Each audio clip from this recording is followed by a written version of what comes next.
those who are not successful think if you read 10 points in a book, you're going to be successful. What does success look like? What does it take? Without any kind of influence, you must stay by yourself. If you enable yourself, other people will say you're a success.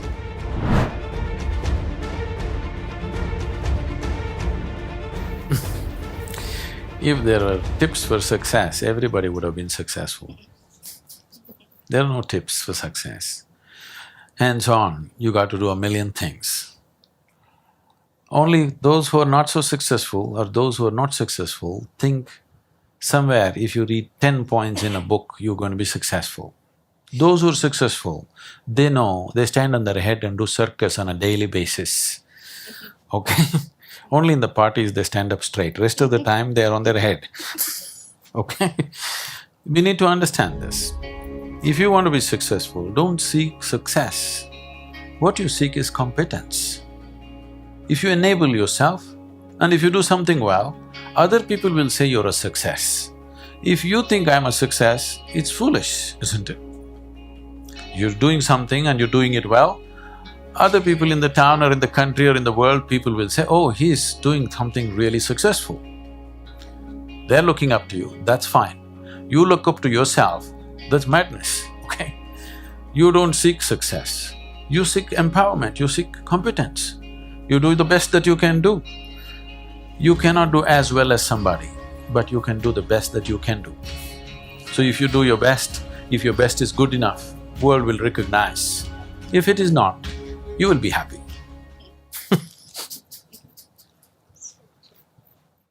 So, what does success look like? What does it take? Well, I know family and friends who always have their breakfast on time. And after breakfast, of course, they must have coffee.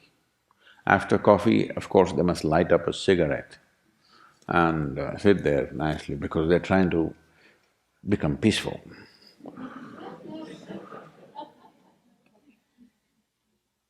And then they will go to work, come back home exactly on time for lunch, eat lunch, rest for 1 or 2 hours, sleep, then evening have one tea and then smoke, and then again go to work. And 8 o'clock, 8:30, they're back home for dinner and then maybe other things, drink and this and that and whatever. But those who have been very successful, either in music, sport, art, business, spiritual process, doesn't matter what, those people never know when they ate, when they slept, when they got afternoon rest. I've not seen such a thing in my life.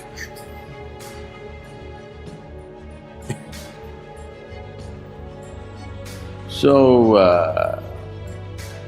those who are committed to being successful with whatever they're doing,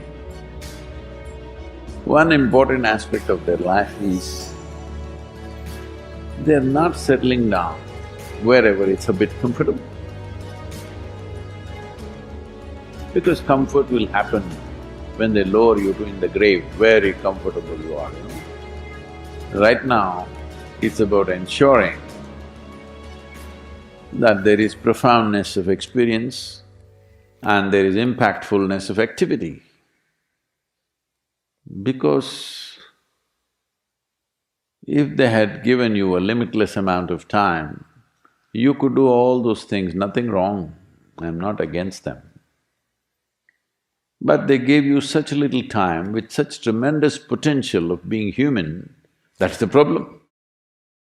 For every one of you, your life is precious, isn't it? It's a precious life. If something is precious, where do you want to invest this life? Because what you call as my life is just a certain amount of time and energy, isn't it? Yes? As you sit here, your life is ticking away or no? What is ticking away is not time, what is ticking away is your life. Yes or no? So this energy that you call as my life, How are you going to invest it? Because it's going to if you're doing something truly worthwhile, it gets over before you know what happened. Only if you're doing something worthless, it feels like a long life. Have you noticed this? On a particular day when you're very happy, 24 hours, poof, it went off like that, like a moment. You're miserable, 24 hours feels like 10 years. Have you not noticed this? So only miserable people will have a long life. Joyful people, life goes away like that, as if it's a couple of days. It passes away like that if you are creating what you really care to create. So, one thing that every young person should do is, without the influence of the peers of your own age group, without the influence of your professors and your parents, without any kind of influence, somewhere you must stay by yourself, at least for 2-3 days, and look at it. What is it that I want to invest this precious life into? What is it that will be worthwhile today and worthwhile after 50 years for me to invest myself into? You invest your life into that, whatever it is. However small, big, it doesn't matter.